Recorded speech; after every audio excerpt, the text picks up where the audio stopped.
नमस्कार, आपण पाहत आहात इंडियन फास्ट न्यूज।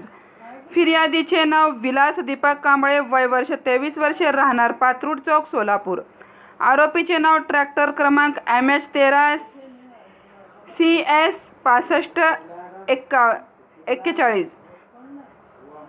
मैताचे नाव मुकेश अंबादास कांबळे, वय वर्ष 50 वर्षे, राहणार पात्रूड चौक, सोलापूर।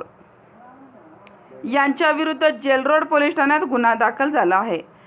362/2024 भारतीय न्याय संहिता कलम 106, 125, 125B, 241, 184 प्रमाणे दिनांक 4/8/2024 रोजी 11 वाजताच्या सुमारास लाल बहादूर शास्त्री शाळेजवळ, सोलापूर।